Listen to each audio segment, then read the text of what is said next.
여기 이 좌측에 보이는 게 송악산이잖아요. 그럼 외곽 절벽을 보세요. 해안가. 물론 이제 동굴도 보이겠지만 저 정면에 동굴 보이죠? 희미하게. 암벽 사이에 구멍 뚫렸잖아요. 진지 갱도가. 그럼 그 위층에 다 층리가 보이죠? 그러니까 퇴적암이라는 걸 알 수 있잖아요. 저런 것들을 다 응회암이라고요. 화산재가 쌓여서 된 암석을 응회암이라고 합니다.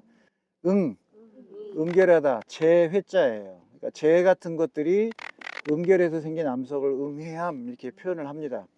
그러면 저 이 소나무 안에 분화구가 있으니까 거기서 폭발해서 물을 만나 가지고 저렇게 산산이 쪼개져 쌓였잖아. 그런데 저 녀석이 여기까지 오는 거예요. 이렇게 여기까지 보세요. 저를 잘 봐요. 요렇게 뺑 둘러서 가지요. 저 아래쪽으로 가잖아요. 저 멀리까지. 그러니까 저 송악산의 화산체가 얼마나 큰지를 알 수 있다 그런 얘기입니다. 그러니까 단순히 저기에다 시야를 두지 말고 요렇게 뺑 둘러면 지금 여기까지 오는 거잖아요. 그러면 이게 어디로? 바다로 들어가서요. 이제 바다로 들어가면 바다 안까지 다 저 녀석이 퍼져서 있는 거죠. 그런데 해침이나 태풍 뭐 이런 거 받으면서 무너지고 떨어지고 나가서 다 바닥에 깔린 거지 저기만 있는 거 아니다 그런 얘기예요. 예, 그래서 여기까지 쭉 볼 수 있는 증거가 이거고, 그 다음에 이제 거기 밖에 계신 분은 제 얘기하고 나면 보세요. 그 쌓여가지고 됐을 때 이제 폭발하면 화산탄도 막 나온다고 그랬죠. 그 화산탄이 날라와서 여기까지, 지금 여기를 쳤는데 어디까지 끌고 내려갔냐면 여기까지 끌고 내려갔어요. 이렇게 길게. 그래서 과거에 여기 엄청 큰 바위가 있었어요. 이제 떨어져 나간 거야. 요 조그마한 게 이렇게 끌고 간 게 아니고 어마어마하게 큰 게 지금 여기를 밀고 내려갔잖아요. 이렇게 끄집고. 그럼 얘가 굳어지면 이렇게 안 생긴다고 했잖아요. 촉촉하게 굳어가는 과정에 화산탄이 날라오니까 그 어마어마한 덩어리가 여기서 끌고 내려간 거죠. 이렇게 쭉 끌고 내려가서 여기까지 온 거예요. 이해되죠? 그래서 저쪽에서 날라왔구나. 이거를 우리가 파악해 볼 수 있는 구조가 여기 있어요. 제가 우연히 여기를 찾게 됐어요. 가다가 이 모습을 보고 이제 저기 가면 화산탄이 많으니까 그걸 보여드리도록 하겠습니다. 보신 분은 이제 나가시고요. 설명을 드리도록 하겠습니다. 선생님들 교재 112쪽 펴주시고요.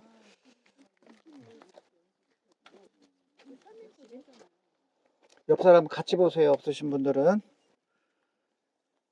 여기 사계리 사람 발자국 화석지와 유판양 안각화라는 말이 되어 있는데, 제주에는 유판양 안각화가 그동안에 항파두리성 안에서 한 점이 발견이 됐었습니다.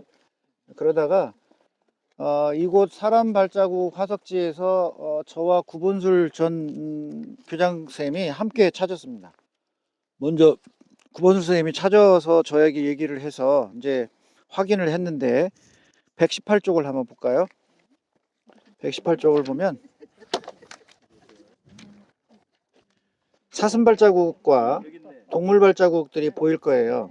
제가 2007년 1월 25일 날 찍었는데 이거 지금 이제 다 뭉개져서 없어졌습니다.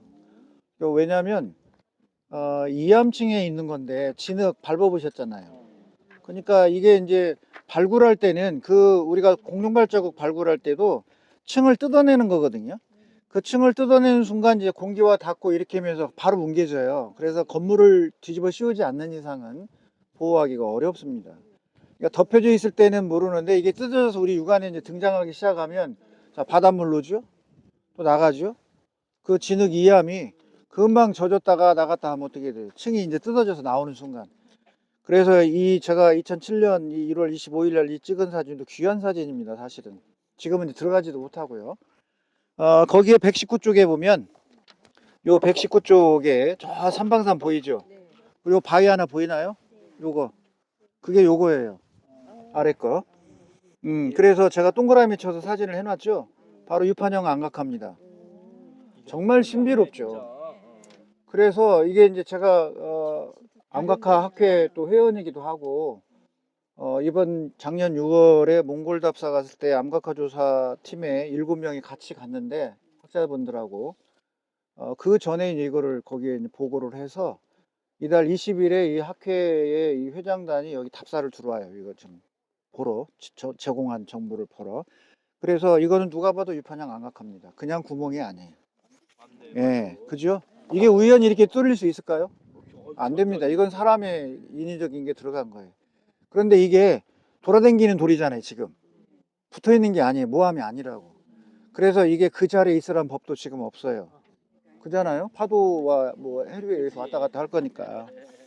그래서 거기 아래 보면 2019년 1월 13일 장인근 촬영 이렇게 돼 있잖아요. 아주 귀한 사진입니다. 이런 것들이. 저는 이런 그 안각화 연구를 왜 했냐면 어떤 민속학적인 입장이나 이런 안각화의 학문적인 것도 중요하지만 역사와 관련된 거를 풀어내기 위해서 이거 조사를 하고 연구하고 있습니다. 거기를 못 갔으니까 그냥 제가 그림으로 보여드린 거고요. 121쪽에 보면 그래서 이 자리를 이제 찾는 게 중요하기 때문에 이와 같이 이 반대편에서 건너편이 사무소예요. 관리사무소, 유적관리사무소. 그래서 여기서 관리해서 못 들어갑니다. 이제 이게 유적이니까. 그래서 이제 그때 2019년 당시에 여기 관리소 분에게 선생님들 그때 연수였기 때문에 좀 부탁을 해서 들어가서 이제 안내하려고 갔는데 이게 발견이 된 거예요. 구원술계장 선생님이 장선생 와보래. 그래서 이거 유판형 아니야? 그랬더니 유판형인 거예요. 그래서 이제 요게 등재가 공식적으로 되면 제주의 유판형 안각화는 2개로 늘어나게 됩니다. 122쪽에 송악산 응해안으로 지금 우리가 가고 있습니다. 한번 볼까요? 122쪽. 제가 여기 대장금 간판에 서 있는 이유가 있습니다. 바로 뒤에 설명드릴게요. 122쪽에 보면 송악산 응해안에 제가 그림 그리는 거 보세요. 응해환 까만 원으로 쳐놨죠. 이게 초창기 바다에서 올라온 응해안의 모습이에요. 그런데 이 북동쪽에 응해환이라고 터프레인이라고 써놓은데 보이나요? 그게 소나무 숲이에요 지금. 그게 저 능선이에요 저거. 그것만 남아있고 나머지 바닷가 쪽은 다 깨져서 없어졌죠. 이 구조를 보면 약 어떻게 생긴 건지를 알 수 있어요. 그러면 이제 바다에서 올라왔으니까 모래알을 쌓아놨어요. 물 차단됐죠. 근데 한가운데 뭐라고 써 있어요? 분석구지요. 물이 차단된 상태에서 그 자리에서 다시 화산이 폭발하면 물을 안 만나니까 똥덩어리가 쌓이겠죠. 그래서 분석구가 그 안에 있는 거예요. 그래서 제가 화산지 6개 그렸을 때 그 그림이 이제 떠올라요. 외곽에 응해안 있고 가운데 똥덩어리 그려놓은 그림 6개 중에 하나 있었잖아요. 그게 이 모습을 제가 그려 놓은 겁니다. 자, 그 다음에 이제 한 장 넘겨보시면 124쪽에 여기까지는 가지 않아요. 시간이 없어서. 이건 2007년도에 우리 연구회 선생님들과 함께 답사할 때 그 맨 밖에까지 가서 찍은 건데 응해안의 외부에 이렇게 이제 용암이 흘러서 코피 흘려가지고 쌓아진 거예요. 분석구 끝나고 마지막 뭐 해 이제 코피 흘리잖아. 그게 바닷가까지 온 흔적을 보여주는 거고요. 125쪽 125쪽에 그 아까 갔다 온 데잖아요. 그 중에 돌이 하나가 박혀 있었는데 이제 떨어져 나온 거예요. 떨어져 나가서 어디로 갔는지 안 보여요 지금. 이게 어마어마하게 큰 것이 끌고 와야 이 정도는 끌고 내려가니까 그 모습을 보여주는 사진이고, 그 다음에 127쪽의 사진을 보세요. 2006년 9월 20일 날 제가 촬영한 사진인데 요 사진 여기입니다. 요거잖아요. 여기 2006년 9월 20일 날 가족여행 때인지 영재교원들 연수찬회 때인지 구별이 안 되는데 그때 여기 왔을 때 저 해안 절벽도 볼 수가 있습니다. 진치동굴이 다 유지되어 있을 때예요. 진치 갱도가 구멍이 보이죠? 그 사진에 사진에. 근데 거기가 다 무너져 내렸어요 지금. 무너져 내렸고 요 대장금 촬영지 이거는 2006년 제가 왔을 때 일본인들이 상당히 많이 왔어요. 대장금 때문에. 그래서 이 자리는 1945년 태평양전쟁 말기 일제에 의해서 구축된 진지인데, 그리고 이제 해방 이후에 패망하고 그들이 한류의 영향, 이 대장금이 이제 인기가 되니까 일본인들이 여기를 엄청나게 찾아왔어요. 왜 그랬냐면 저쪽 안쪽에 동굴에서 촬영을 했어요. 동굴 안쪽에서, 진지 동굴 안에서. 그래서 이제 그곳이 알려지니까 그걸 보러들 온 거예요. 현재는 많이 붕괴가 돼가지고 보세요. 막 쏟아져 내려와죠 여기. 이 측면에 다 쏟아져 내려서 이 근대유산의 이 진치 갱도들이 다 함몰이 돼 버렸습니다. 함몰이 되고 바닷가 쪽만 지금 남았죠. 이쪽으로 나와 보세요. 이제 바닷가 쪽에 보이죠. 예, 저와 같이 쭉 지금 해안가로 되어 있잖아요. 그러면 선생님들이 우리가 봤던 성산에서 봤으니까 익숙하죠 이제. 아, 이게 왜 이렇게 진지가 구축이 됐는지 익숙할 텐데 지금 못 들어가게 막아놨잖아요. 그런데 교육을 하기 위해서 선생님들과 잠깐 갔다 오도록 하겠습니다.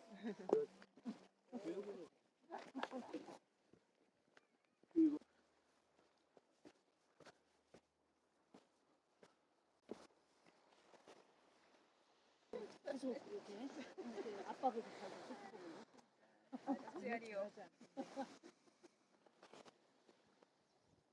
자, 마음의 준비를 하시고 128쪽을 해주시기 바랍니다.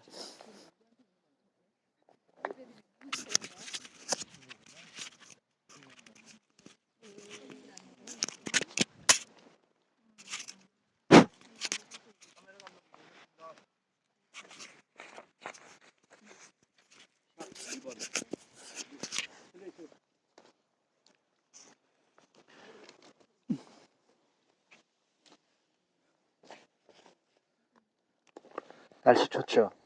네. 한번 뒤돌아볼까요? 아까 삼박년대에서 본 한라산 백록담하고 지금하고 한번 보세요. 더 신비롭지 않아요? 네, 백록담이 더 신비롭게 보이고 있습니다. 왼쪽에 삼방산, 오른쪽 화순발전소 옆에 월라봉, 그 뒤로 삐쪽한 게 군산. 예. 그리고 저 멀리 희뿌연하게 한라산 정상이 보이죠? 선생님들 보기에 여기 해안이 거칠어요, 평온해요?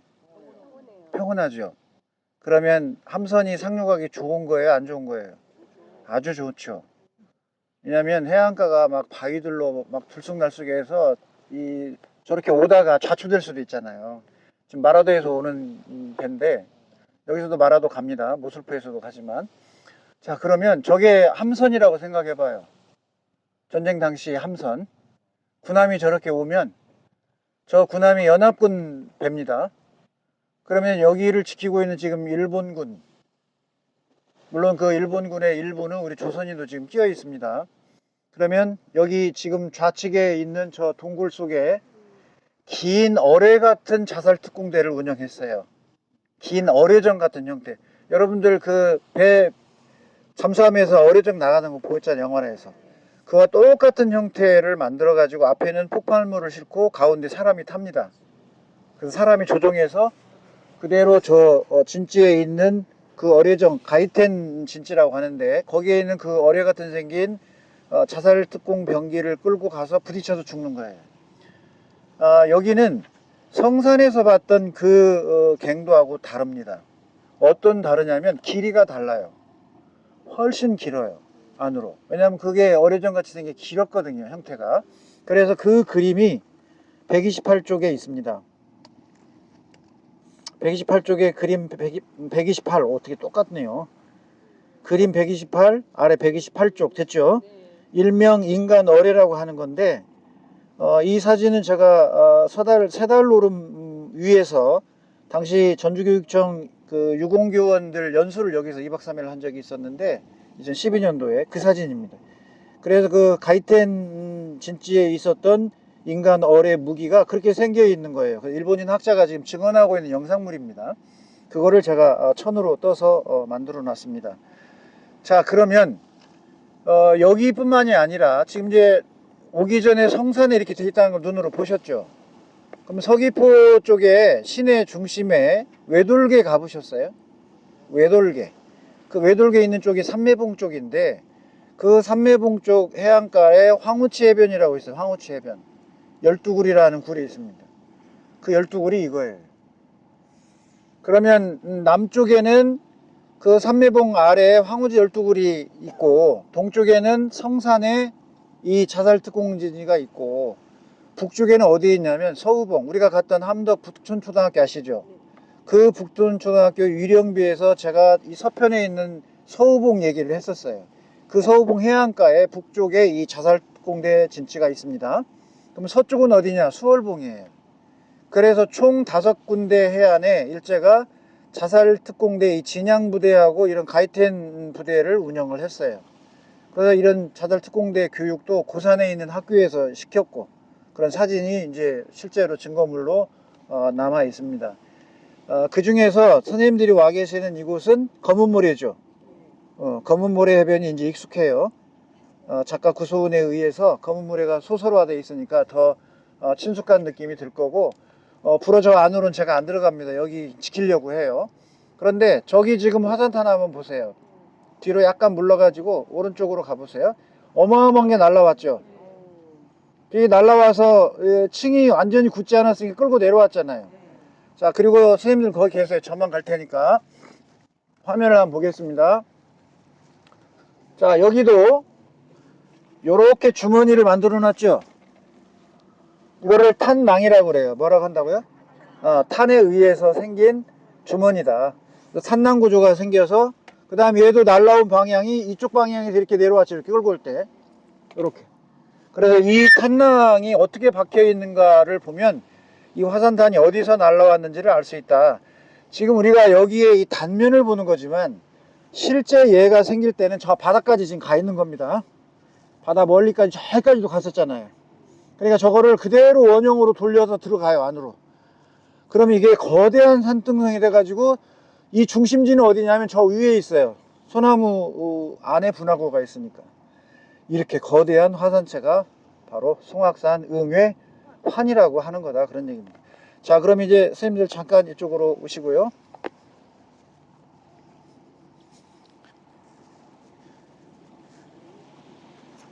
공룡 발자국 같이 밟혔어요, 여기.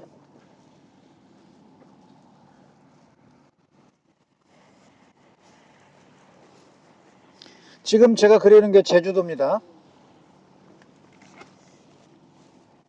그리고 여기는 한국의 남해안이고 여기는 압록강이에요. 여기는 두만강입니다. 백두산이고요.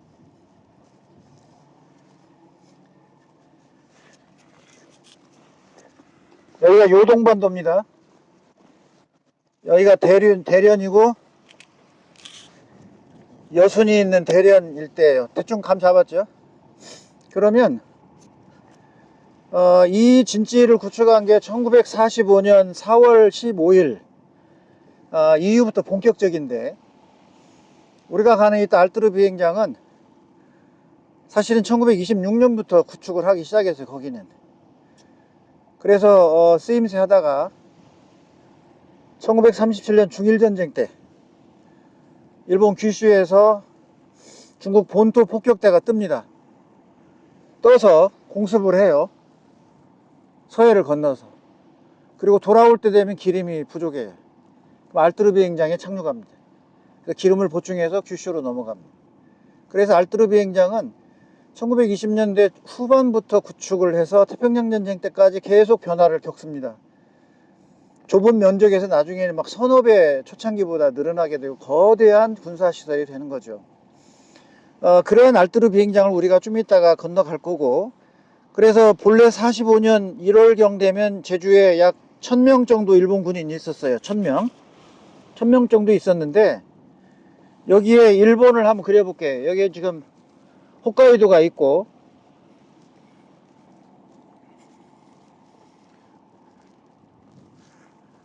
여기가 규슈가 있다면 여기에 시코쿠가 들어있고요. 그리고 여기가 오사카입니다. 이렇게 내려오면 여기가 동경이에요. 자, 이 1145년 2월 초순경에 일본 대본영은 이제 이 전쟁이 막바지에 끝나고 패망하게 됐다는 걸 알았어요. 왜냐하면 1년 전에 1944년 6월, 7월, 8월 이때 도로 사이판 괌을 미국에게 뺏깁니다. 그리고 10월이 되면 필리핀까지도 뺏기고, 이렇게 되면서 초전에 정예화된 일본의 이 함재기들의 조종사들이 거의 다 전멸해요. 그래서 일본이 급기야 자살특공대를 이제 만들게 되는 거예요. 제주도가 자살특공대의 양성소가 있었어요. 이렇게 돼서 4월 15일 날 일본은 안 되겠다, 전쟁을 끝내려면 일본 본토를 지켜내면서 외부에서 끝내는 것이 자기들에겐 유리하다고 생각하는 거죠. 그래서 이 미국이 어디로 상륙할 것인가를 고민했는데, 첫 번째 북해도 홋카이도로 올 거라고 생각했어요. 홋카이도로 들어와서, 홋카이도 여기가 아오모리입니다. 그 아오모리를 거쳐서 도쿄로 내려올 거라고 판단했어요. 그 다음에 45년 말쯤이 되면 바꿔요, 전략을. 45년 이제 패망기에 들어오면, 아니다, 미군은 바로 이 제주도를 통해서 규슈로 넘어와 가지고 여기는 시모노세키를 넘어서 오사카로 넘어와 가지고 결국 동경으로 올 것이다, 이렇게 판단한 겁니다. 그래서 이 4월 달에 일본이 여기를 결 1호, 결 2호, 결 3호, 그래서 결 7호까지 제주를 잡습니다. 제주가 결 7호예요. 한국 남해안까지. 한국 남해안 일대와 제주도가 결 7호예요. 이렇게 결호 작전을 펴가지고 방어에 들어갑니다. 이렇게 돼서 4월 중후반에 군대를 편성을 해요. 제주도 군대를 편성해서 어떻게 배치를 하냐면 동쪽, 그 다음에 서쪽 나눠서 여기가 검은오름이에요. 우리가 갔던. 이해돼요? 이 검은오름 안에 108여단의 지휘부를 둡니다. 그래서 요새화를 하는 거예요, 여기가. 그래서 여기는 108여단이 들어가 있는 거고, 가운데는 96사단을 두어요. 그래서 한라산을 경계로 북쪽과 남쪽을 다 이 96사단이 맡게 합니다. 그리고 중요한 곳 여러분이 오신 게 여기에요. 가장 중요한 이 제주 서쪽의 서남쪽이 제일 중심지였어요. 여러분이 보고 있는 이 자리가 바로 미군이 상륙할 수 있는 제일 좋은 지형이죠. 그래서 여기에는 관동군 111사단을 만주에서 끌고 옵니다. 본래 여기 있는 이 대련에서 장춘까지 가는 철로가 있어요. 러시아가 부설권을 얻어서 했는데 1904년 너일 전쟁하면서 러시아로부터 일본이 뺏어옵니다. 그래서 저 대련에서 장춘까지 가는 남만주 철도의 경계 쪽을 따라서 철도를 지킨다는 목적으로 관동군을 파병하게 돼요. 그 관동군 출발이 거기에요. 그래서 저기 있던 관동군의 병력들을 재편성해 가지고 111사단을 끌고 여기로 옵니다. 다시 이 관동군의 일부인 병력을 끌고 와 저기다 121사단을 배치해요. 그러니까 이 서쪽은 정예부대인 관동군을 배치를 한 거예요. 그리고 이 96사단과 108여단은 일본에서 만들어 왔어요. 그 중에도 일부가 이近畿지방, 그러니까 오사카, 교토, 나라 이 일대近畿지방이라고 하는데 거기서 구성한 멤버들도 오고, 그래서 이 배치가 완성이 되는 게 1945년 6월 후반 7월 되면 다 완성이 됩니다. 그래서 7월 말에 무려 7만 5천 명의 일본 군대가 여기에 배치됩니다. 이 중에 3분의 1은 우리 조선일 거라고 지금 보고 있어요. 왜냐하면 나중에 돌아갈 때 4만 8천이 돌아갔거든요. 그러니까 나머지 안 돌아간 사람들이 조선인으로 지금 보고 있습니다, 현재. 그렇게 해서 이 제주를 전역을 요새화를 하는 거예요. 아까 말한 대로 이 서쪽의 수월봉의 자살특공대, 서남쪽 이 지금 송악산 일대의 자살특공대, 서귀포 삼매봉 아래의 황우지 일대의 자살특공대, 동쪽에 성산 일출봉 쪽에 우리가 가봤던 지하 갱도 가봤잖아요. 거기에 자살특공대, 북촌의 옆에 서우봉 쪽에 자살특공대를 운영한 겁니다. 그리고 최후에는 한라산의 북편에 있는 어승생학이라고 있어요. 여기가 최후 저항진지예요. 막판에 몰려서 해안에 상륙하고, 그 다음에 아까 제가 벨트 얘기했죠. 저기 월라봉, 삼방산, 단산, 무술봉 보여드렸죠. 저 안에 다 갱도를 팠습니다. 그래서 해안이 뚫리면 1차로 저 저지선으로 다 가는 거예요. 그래서 방어를 해요. 그래서 이게 뚫리면 4.3 평화 말고 평화박물관이가 있어요. 저 지하 갱도를 만든 거기가 또 저지선이 있어요. 뚫리면. 그리고 최종적으로 어승생학까지 후퇴를 해서 저항하게 해서 여기까지 패치카 같은 걸 만들어 놨어요. 그래서 이거를 제가 조사하러 올라갔다가 아파서 병원 간 적이 있었는데, 이와 같이 제주가 이제 이건 해안뿐만이 아니라 내륙에 오름 산 할 거 없이 약 700에서 800개의 진지 갱도를 뚫는 거예요. 제주가 초토화되기 일보 직전에 간 거죠. 그래서 8월 6일, 9일 히로시마와 나가사키의 원폭이 떨어지지 않았다면 8월 20일경에 일본은 이 서남 쪽에 1개 사단을 더 증파할 계획을 이미 세워놨어요. 그게 124단입니다. 124단을 추가로 여기다 배치하려고 했어요. 왜? 여기가 중요하니까. 그래서 이 송악산 일대, 이 산속에 저 능선에 지하 갱도가 쭉 연결되어 있습니다. 완전 요새예요, 요새. 게릴라전을 피는 거예요. 그리고 이 위에 전봇대에 있는 저기에 지휘소가 있어요. 129쪽 이 사진입니다. 한번 129쪽 아래 보세요. 콘크리트 구조로 두 개의 구조물 보이죠? 성산에서 봤던 그 1번하고 똑같아요. 그래서 저기 뚫려 있어, 저 위에. 그러니까 저 위는 높으니까 멀리 보잖아요. 그래서 지휘본부가 있는 곳이에요. 자, 그럼 이제 해안에는 자살특공대를 운영해서 막아요. 그리고 여기가 뚫리면 저 위로 이제 올라올 건데, 그러면 저기에 전부 진지가 구축이 돼 있어요. 그 다음에 이쪽으로 동알, 서달, 세달 오름 3개의 오름이 있는데, 그 중에 가운데 오름을 셋알이라고 그래. 이 셋알에는 지하에 바둑반처럼 갱도를 다 팠습니다. 트럭이 다녀요. 그걸 이따 들어가 볼 거예요, 우리가. 그렇게 하고 밖으로는 알뜨르 비행장을 두어서 비행기가 뜨게 하고, 그 비행장의 북동쪽으로는 바로 이 아카톤보라고 하는 잠자리 비행기, 그들을 숨어 놓는 20개의 경납고가 있습니다. 현재 19개만 남아 있는데, 그 경납고에 들어가기 위해서 비행기들이 활주로 와서 다 들어가는 거죠. 이렇게 그 위에서 보면 안 보여요. 다 언덕을 쌓아놨고 풀을 심어놨기 때문에, 풀 났기 때문에. 이 지역이 전체가 다 요새화 된 거예요. 자, 내륙 쪽 산으로 들어가면 산을 다 뚫어서 갱도 만들었다고 했죠. 해안에는 이런 자살특공대가 막죠. 내륙으로 들어가면 게릴라전 피우기 위해서 진지갱도를 다 만들어나고 있죠. 이처럼 1945년 8월 태평양전쟁의 말기로 가면서 제주는 전역이 요새화가 됐고, 그해 5월부터 제주에는 소년대, 소녀대, 청년대, 장년대, 노년대까지 만듭니다. 그래서 이들에게 죽창을 주고 해안을 방어하게 하는 거예요. 오키나와처럼. 오키나와의 원주민 12만 명이 학살됐어요. 일본군 6만 5천, 미군 1만 5천이 대략, 양쪽의 주장은 다 다르지만 그 정도 희생을 6월 25일 날 끝냅니다.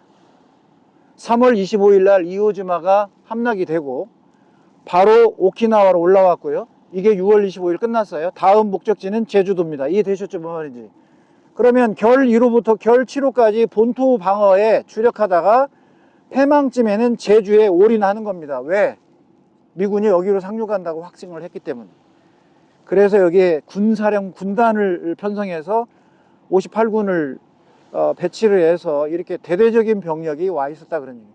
그럼 여기에 이런 진지를 구축하는 건 누가 했겠어요? 우리 조선인이 한 거죠. 맞아가면서 죽어가면서.